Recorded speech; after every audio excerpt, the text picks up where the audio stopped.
This is the LocumCRNA.com YouTube channel with Jonathan Wildey.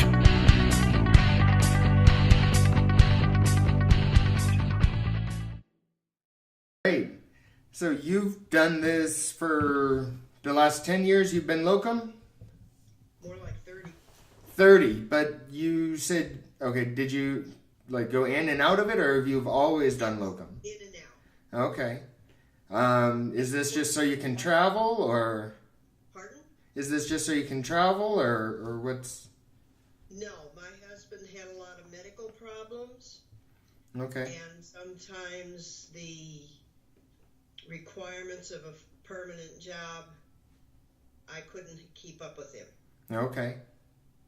But I could travel for short periods of time or take a long assignment, and him and the dogs and the cats could come with me.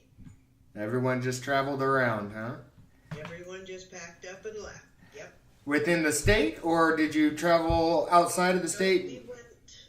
We went as far, well, during that period of time we lived in Missouri, New York State, and Virginia. Okay.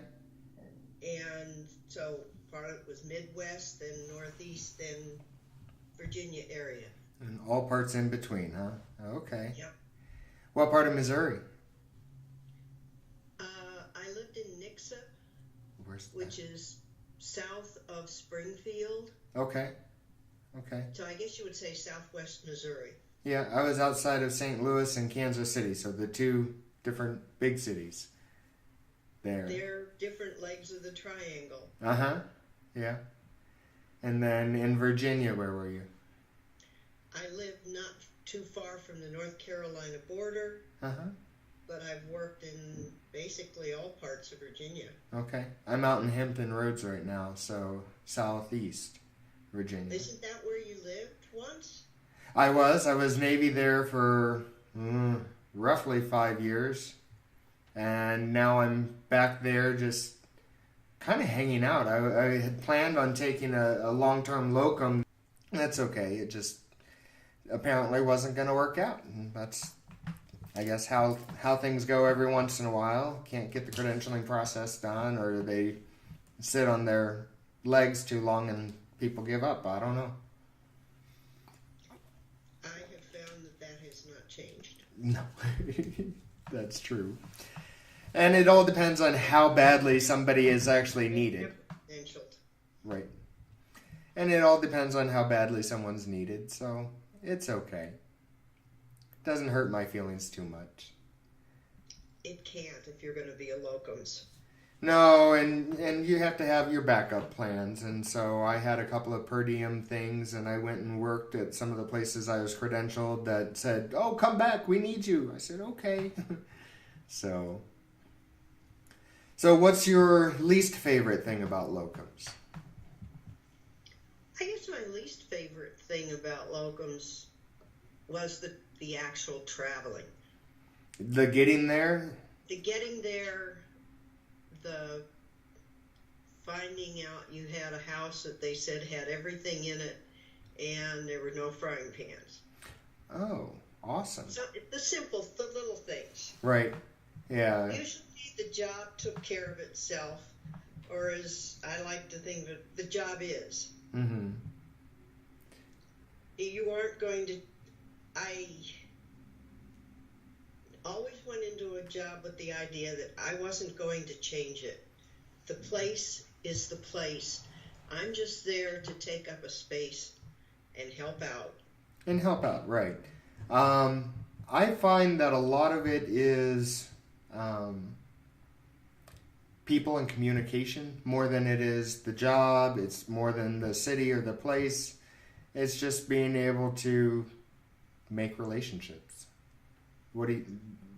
In good part. I've made some very good friends in unexpected places, and other places where I thought they would be more friendly. There was absolutely nothing. Mm-hmm. I have found over the years that perhaps the one thing that has made locums a success for me is that I became very comfortable with myself. I didn't expect everybody there to immediately warm to me or like me. If someone took an immediate dislike to me, as I have had happen several times, and if you're at it long enough, everyone will. I have been told that all of the problems of a place were because of people like me. Yeah. Well, that's rough. Jeez. What you do with something like that, you just let it go by. Right. Yeah. It's interesting. The more and more places I go, I find the same basic personalities, especially in the anesthesia care team environment. Have you worked both independent and care team and everything in between? Yes. What did you find your favorite, or did it just depend on more of the personality of the place? I have favorites in both. Okay. If I was 30 years younger, I would be looking for independent practices. That was what I enjoyed the most. I was able to use everything I learned, everything I could deduct, everything I could lie about, whatever. Right. So The nurses respected the CRNA. a little bit more, yeah, definitely. They respected a lot, and I've never had to look for the circulating nurse or wonder where's my helper when induction came. They were usually there ready before I was. Right. In the care team, it ran the gamut. Right. When you go to a place, do you find that there's kind of that warming up period? Sometimes it's a couple of days, sometimes it's a couple of weeks. And then how long do you typically go for? Are you short term? Do you do long term? What's your preference, I guess? I had no preference. Short term, you realized you were going to come in, you would be just starting to find your footing, and it would be time to leave. Mm-hmm. Like over a Christmas vacation, which would be a week or two. Right. I did one Christmas break, I never did a case. I did another Christmas break, I was on for 36 hours straight. Yeah. And then we started Monday morning. Awesome. Yeah. As for the settling in period, it depends on both sides. How long you need yourself to get used to their way of doing things, where things are on the shelf, what their surgeon's like, how much autonomy you have, and how far they are willing to go to help you. That's an important part of coming into a new place. How far is the staff willing to go to help you? Mm-hmm. Get settled in, get to know their routine. Do you have your own process or routine when you're going to go and you're like getting ready to leave, or when you're going to a place or brand new into a place? Do you have a process that you tend to follow? I've always left it open. Okay. If I was a single provider there, independent, I went with what I could always ask somebody, what are you used to? What are some things you've never had here, done here? What can I expect? Mm-hmm. But as far as your process of, you've gotten the contract and you're getting ready to go to a place, do you always kind of pack the same way, based on the season? And then when you get to a place, do you have how much tractor trailer do I drag behind me? And just what is your process for finding the place and meeting them the first time and looking around the OR? Okay, here's the PACU, here's what I need for paperwork. and then, expect to be in the room right away? I would, as much as possible, I would try to meet somebody on the Sunday. Mm-hmm. Or I would try to arrive at a place on Saturday, meet somebody at the hospital on Sunday to go for a walkthrough, get keys, get passwords, whatever I would be needing for that Monday morning, Mm-hmm. so that on Monday morning I could start. Mm-hmm. Or they would have a very minimal amount of time they'd have to spend introducing me to the Pyxis or the Omnicell or the drug box, whatever, the machine, where everything was. Right. I would try to go out of my way to lessen or minimize that period of interruption first thing Monday morning. It didn't always work. Right. And sometimes it just wasn't possible. Now, the last few assignments I've had, there's been a Monday, sometimes even into a Tuesday, where there's an orientation. Okay. I think that the process has gotten a lot more difficult with the EHRs, the electronic health records. Right. More passwords and more convoluted, and not everybody knows how to use it, and not everybody knows the troubleshoot of, this happened, what do I do? And you're expecting them to know, and sometimes they just don't. You know? Right? I had another question about that. Do you do mostly your own contracts, or do you still go through an agency, or do you do some combination therein? For years I did my own contracts, and then I've felt that over the years things have gotten more legalized. There's more legalese. It's much easier to go through an agency now. I've been working part-time for the last 4 or 5 years, Mm-hmm. maybe a little longer. And that's been easier. Do you? And I go, I have a friend with legal training who helps me with, contracts, Uh-huh. cross things out, we write things in, and it goes back and forth. And if they say, oh no, we absolutely can't do that, I say, okay. And if you have something else, I might be interested in it. Right. There's some things I won't budge on, and there's other things, let's do it your way. Okay. Do you feel like it's,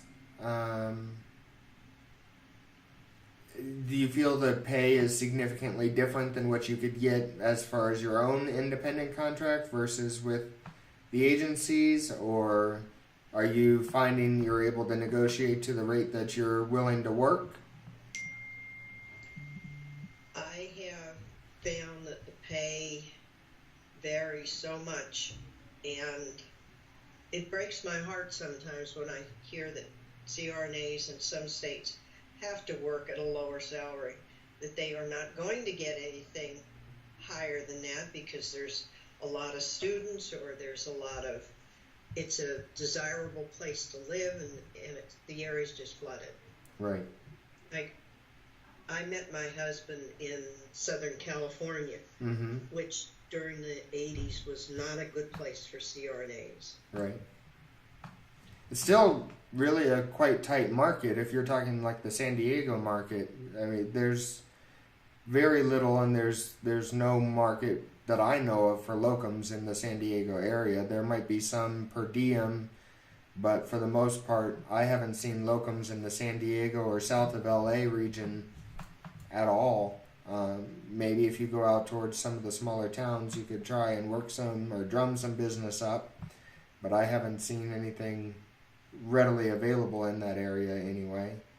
So. It seems like nowadays most of the jobs that I see posted on CRNAs, SRNAs, Mm-hmm. or gasworks are Northern California. For And California, for most yeah. people, Central Valley, California, and Northern California just aren't desirable places to live. They are desirable places to work because the doctors do not want to go there. Right. And I started out in the Central Valley. just north of, I think, the chicken farms and just south of the cow patties. So depending on the wind blow, you were hurting one way or another.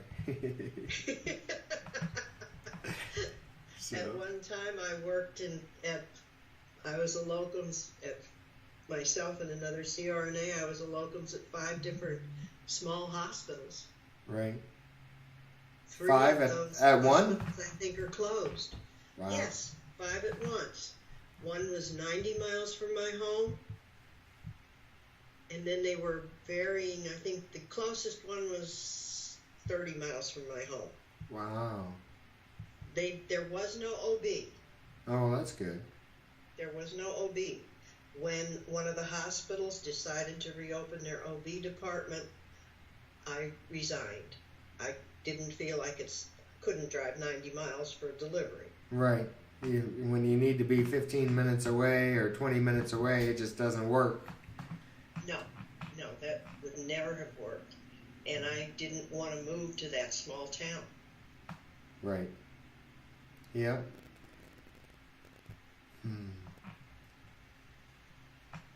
Well, let's see. What's your favorite part of locums, or is it just the ability to, take those times in between? My favorite part of locums was actually going to a new place and learning something new. Even if it was wrong. If they were doing it, oh my God, they do it this way. I learned that. I didn't do it, but I learned that's out there. There will be other people doing it that way too. Well, and you learn the things that don't work. And sometimes I found that there was a regional way to do something. Okay. Awesome. It may not have been completely legal or right or anything else you wanted to call it. That was the way they did it, and it worked for them. And I use the emphasis for them. Yeah. You try it, have them fit. What do you feel the interaction is, I guess, today versus 15, 20 years ago on the anesthesiologist and the CRNA's side of things? So if you're working in a supervised or care team model, do you think that it's gotten better over the last 20 years, or somehow it's degraded? That relationship, that ability to work together, that kind of thing. That's an extremely hard question to answer, because I don't think it has gotten worse. I think it has gotten more publicized. Okay. There were always places where you come in the morning, you're in room 6, Bowman. It was the last I'd see of somebody unless I asked for help. Mm-hmm. Or you'll draw up 30 of propofol and you'll only give 5 cc's. That hasn't changed. That's been the same for 30 years. There's micromanagers, and there's ones that, don't bother me. I'm planning my kid's birthday party. Let me alone. Speaking of birthday parties, I got to start thinking about Elizabeth's birthday. Huh. How old is she? She's going to be 2 in January. Oh, so. God, that's such a good age. She's going to start running circles around you. Oh, she already does. She's all over the place. So I get to see him tomorrow. I'm so excited. I have been down in Texas for 3 weeks, and this is the end. I was finally off of work an hour and a half ago and able to jump on here and talk, so it's been great. I had the unique experience of baptizing a baby, a stillborn, in Texas. Yeah. I don't know if I'd have had that experience as a permanent employee somewhere. Probably unlikely.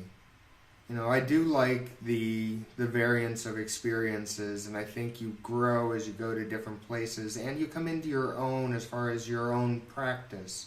But I think, there's a lot of new grads that are starting to think about going directly into locums, and personally, my thought is that they need to develop their own practice first, or at least be comfortable with their, one place and one kind of your bread and butter or your typical cases before going out into a locum environment. Do you have any thoughts on that?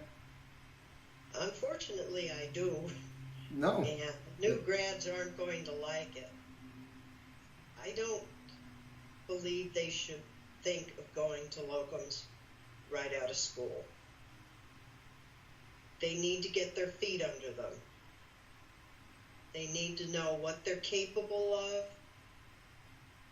what they need help with, and there's always things they weren't taught in school that they need to learn from scratch, and things they need to get more experience with. Well, and I see that quite a bit as far as, some of the larger places. And the counter argument is, well, if they're just going to send me to anesthesia care team and that's where I'm going to start working, then what's the difference? And I can see in a super large facility, if you're going for a long term, I can see how it would work. But at the same time, I think as a locum, we're expected to be able to take off, handle, do, communicate, know what's best and what's best practice.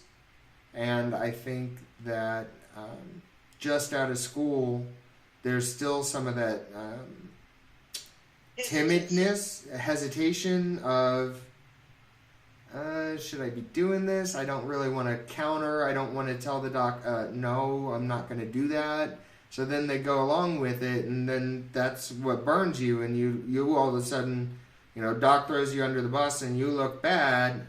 And I think as far as our reputation, I think reputation is quickly found and quickly spread among our community. I think as I get a little older, I hear, how people are doing in totally different facilities. I'm like, wow, didn't have any idea. I didn't know that person. It's surprising to get feedback on different people from other facilities, or they worked here 5 years ago, and after seeing how they worked, I wouldn't recommend them. And I'm like, oh, well, a lot can change in 5 years too, and the experience can significantly change in 5 years. But I think that the initial impressions can definitely hurt you as you're just starting out, because you don't get the reputation that you may have built in one facility or two facilities. Now, granted, I think you need to find a place that will allow you to expand your practice, expand your knowledge, and build you up. And if that place, that you go to permanently for the first 6 months, 9 months, I think you need to stay there at least 9 to 12 months before switching. But if that place is not getting you the experience you need, then I would say go to a more autonomous facility from there, and then consider locums.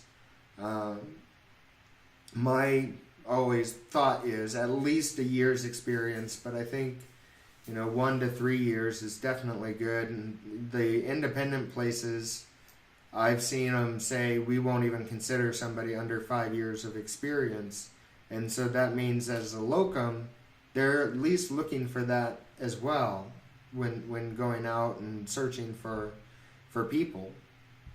But that's just my thoughts on it. They are very, very good ones, and you hit a lot of the high points. The thing I have heard other experienced CRNAs say is that they don't know, they're not tested. If they're in a small facility and they're on call by themselves, there's no one to call at 1 o'clock in the morning. And the nurse, the surgeon, everyone in that room is going to look to the head of the table to take charge and tell them what to do. Mm-hmm. Yeah, I've had many times they look over, what do you want me to do? You know, are you canceling this case? Are you continuing? What are you telling me? Do we need to do this? What do we need to do? And then it's your call, you know. And you got to be able to live with that, and you got to be able to look back at the patient and say, this is what happened, this is what we need to do, and this is why I said this. You know, and if you can't back it up and then you send them to someone else, you know, that's kind of where that reputation comes in, and very quickly you'll either, you know, grow exponentially, especially as you first start out, or you'll decide, you know what, I need to go back to just a permanent job, J-O-B. Something that also that locums face that someone in a permanent slot doesn't face, they can be let go for saying no. And they've got to have the personal integrity, the moral, moral fortitude. Uh-huh. They've got to have that to stick with their no. Now, I can give an example. A small hospital, MRI in the truck. 2-year-old with head injury comes in and they say, we're going to do it. Okay, where's the anesthesia machine and the monitors, etc., etc.? Oh, they've got a blood pressure machine out in the truck. How am I supposed to monitor respirations, etc., etc.? Oh, we don't worry about that. Right. I'm sorry, I will not do that. Right. Okay. One of the other CRNAs there said, oh, don't worry, I'll do it. And I said, be careful. That's all I said, be careful. And she looked at me like I was full of you know what. Mm-hmm. The first thing they couldn't do was start the IV. They did not sedate the child. Oh. Could not get the IV. Finally got the IV, and somebody walked around the kid and pulled the IV out. The mother at this point got very upset and took the baby 20 minutes down the road to a medical center that had an anesthesia-equipped MRI suite. Mm-hmm. Monday morning came around, and after I had done my room, they said, we don't need you anymore. And I said, okay.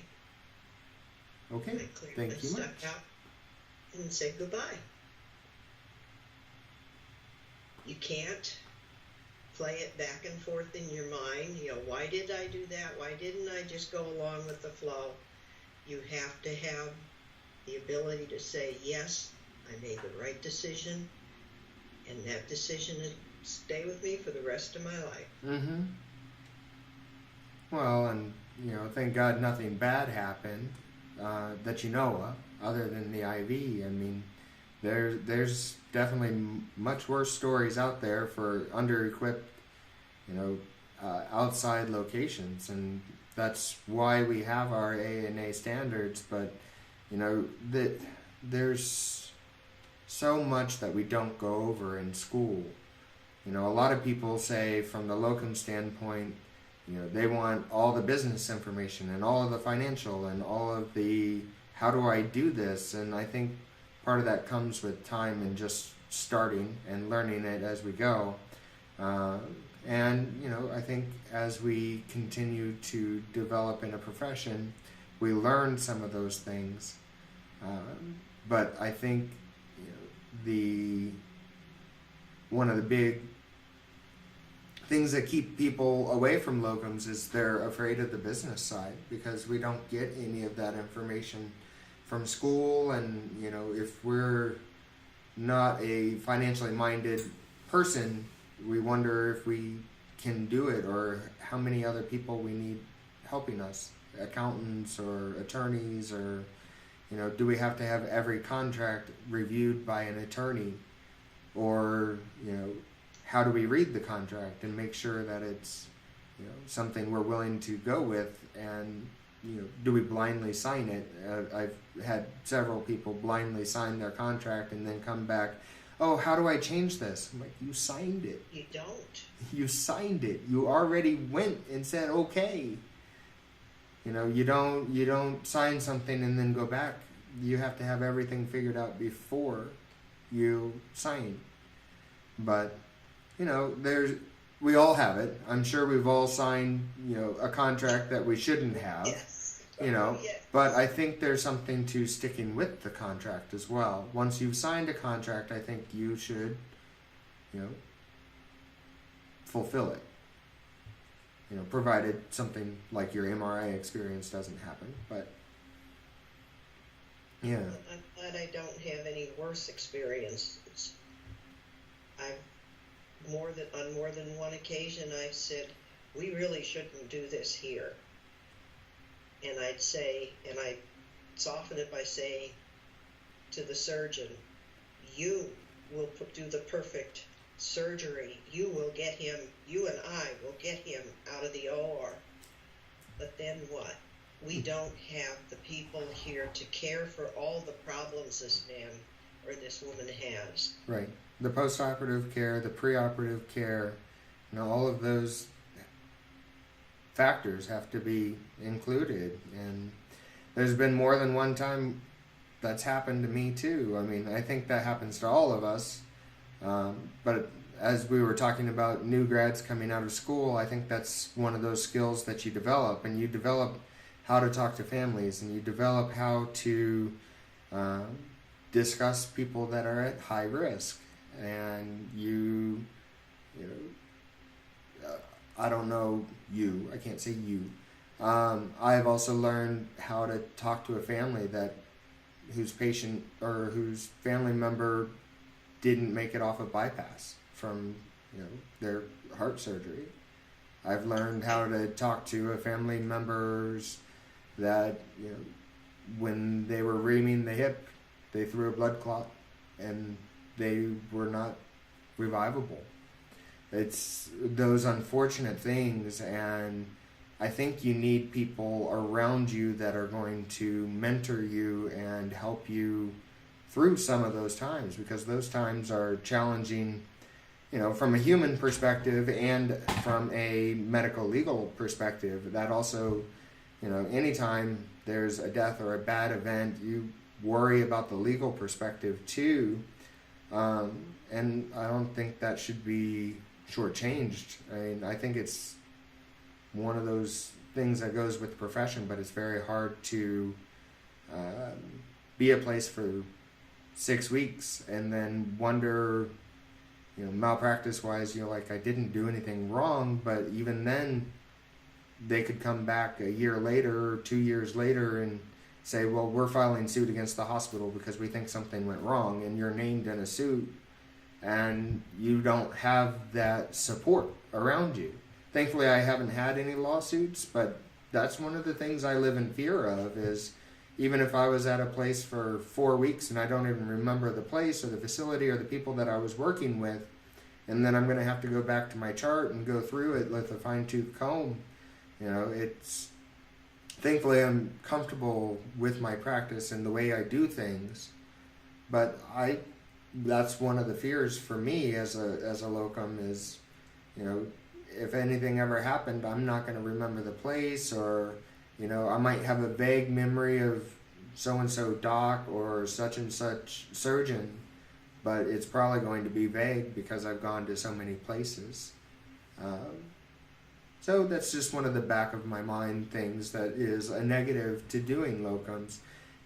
I think everyone looks on the grass is greener on the other side kind of perspective and says, oh, well, you're a locum and you get paid so much more than us. And I'm like, well, not really. I don't get paid that much more, and I have mandatory time in between that I'm not able to work, and I think liability-wise, our liability increases by going to so many different places and working in so many different practices. And, you come in, you're thrown in, and you got to find out where everything is and how everyone works together. If they do, if they do central lines or if they don't do central lines. And if you get that, case and you do a central line and then you find out, oh, well, we don't let CRNAs here do central lines, even if it's in your credentialing packet or not, it doesn't matter.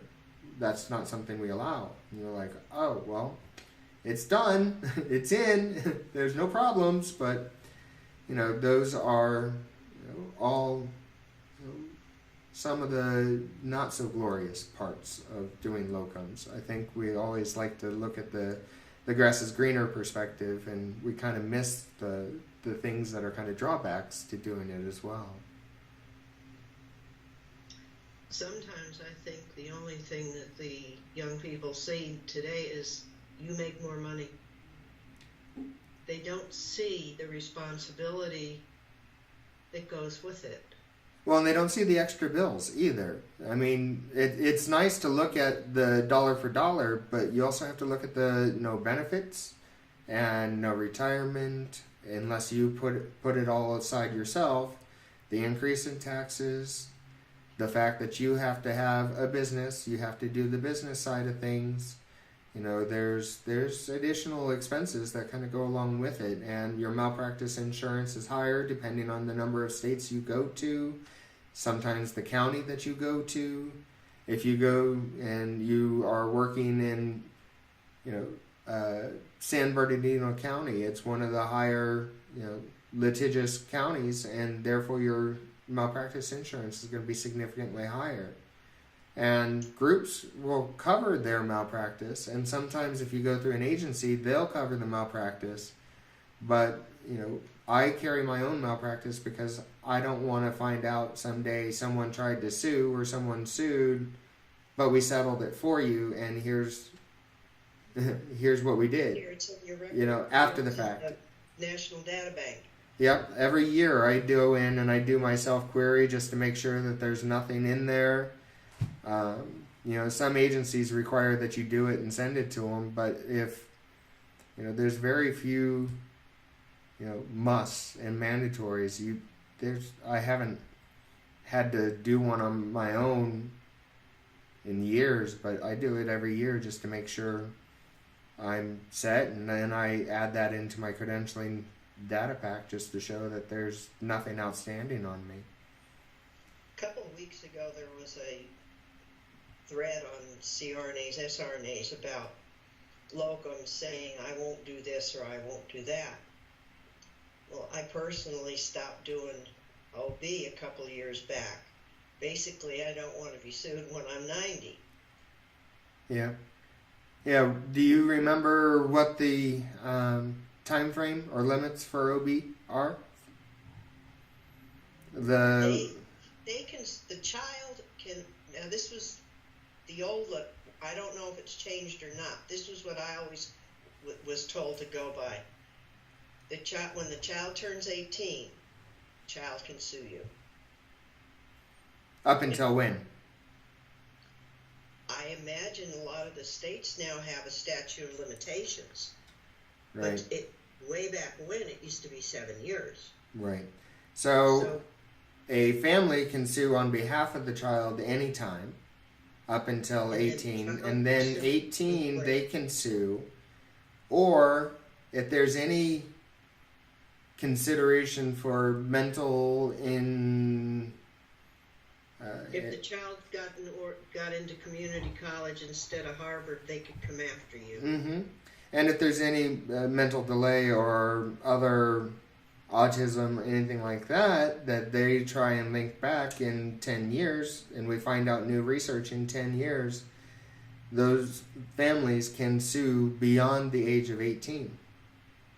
Or the child themselves could sue beyond the age of 18. I think the highest I've heard is 23 or 24, but that's still 24 years from when I did something 9 years ago is 33 years, and I was 30. 30, yeah, it was 30. So 23 years from 30. When I'm 60, I could get a lawsuit from 10 years ago. Or 30 years ago. My ex-husband was an anesthetist. Mm-hmm. And he was sued for delivery. The mother said the kid was a vegetable because of what he did. The suit dragged on for like a lot of years. And the first thing they had to do was find out who was going to pay, because the malpractice agency that held the insurance when the event happened was defunct. Mm. So it went to who was going to pay. Then it went to did my ex actually do anything wrong? And this was back in the days when women were still masked down for the delivery. Mm. Mm-hmm. And his attorney brought out, well, he was the only one that ever gave her oxygen. So he was not found 100% at fault. Mm-hmm. It went back to the hospital, but he was still found at fault for the few minutes that he was there for the delivery. Oh, wow. Yeah, that's amazing. Do you happen to know, because I don't, from a legal perspective, I'm not a legal person. Neither am I. Do they, if it was 10 years ago, do they go by current practice of 10 years ago? If they're trying to sue as far as what standard of care is? Or is your standard of care what today's standard of care is? I think that would definitely be a question for somebody like Jan. That's kind of what I was thinking, but I didn't know if you might have an idea. Expert witness. Right. I was curious, because if it is, we were kind of talking on the OB side, so I was kind of curious if you had any idea. I don't know that. I have no idea. That would be a good question for Jan. Maybe I'll send her an email. So many things have not changed. Right. But when I started in anesthesia in the 70s, Mm-hmm. late 70s, there was no pulse oximeter, no CO2 monitor, not even no automated blood pressure. Right. And now they are standard of care. Right. Yeah, it's interesting. If I were sued for a case I did in 1985, when many hospitals still didn't have any of these, would I be held to 85 or would I be held to 2005 or 2015? Right. I think I'll send Jan a message. Not that there would be a case like that. Yeah, I think I'll send Jan a message and just kind of ask her what her thoughts are, because I'm curious. I have no idea. Anyways, I just like to pose a question every once in a while that's more devil's advocate and curious. Anyhow. If I were to give just my uninformed, don't quote me answer, I would say you would be judged by the standard of care when the case is brought. Of the time. Oh, when the case is brought, or of the time? Yes. Of the time, right? That would be what it would be brought on, and then it would be left to the plaintiff to prove that even though you did not have these monitors, you should have. Right. Even though they didn't exist. Right. Right. So interesting. Yeah, I think as time goes by and as developments are made, I mean, I started, I only started 10 years ago, and I used methotrexate, I used pentothal. That was the start of when I was starting out. We had propofol, we had all the others, but we also used pentothal and methotrexate, and it's kind of rare that we use those today, but, well, you can't get pentothal now at all, but methotrexate I think is still available. Yes, it is. So, it's just... Here's one, Jonathan. Uh-huh. A lot of your busier, more up-to-date orthopedic centers use cerebral pulse oximetry Mm-hmm. when they do shoulders. Yep. You go to a smaller hospital, you still do sitting shoulders, Oh, yeah. but you don't have pulse oximetry. There's a classic for your conundrum from the previous question. Mm-hmm. Yeah, your cerebral oximetry is still questionable standards. So it's not standard of care, but I mean, if you had it available and didn't use it, I think you would be at more risk. But to have it not available and to say that it's not standard of care might be okay. But if you have it available and you didn't use it, I think you would have more issues. Right? Right. Yeah.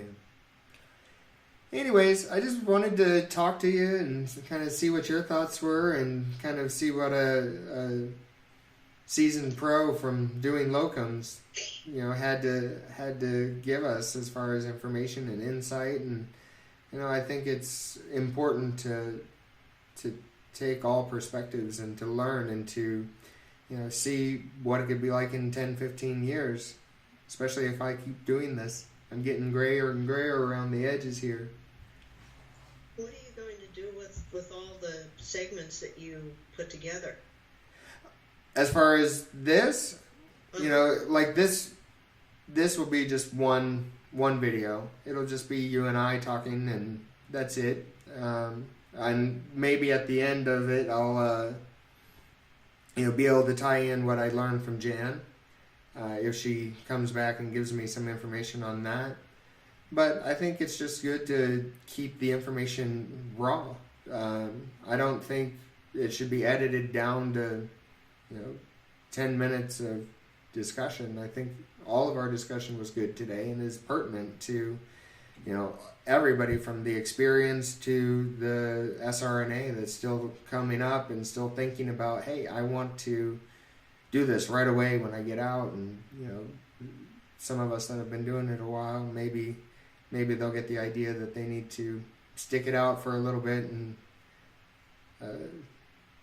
in a jail beat. I don't know. I'd like to see it before you put it out. Sure. I mean, I'm not really looking to edit it down a whole lot, but yeah, I'll definitely send it to you. Okay. All right. It's been a pleasure. Well, it's great to talk to you. Thank you so much.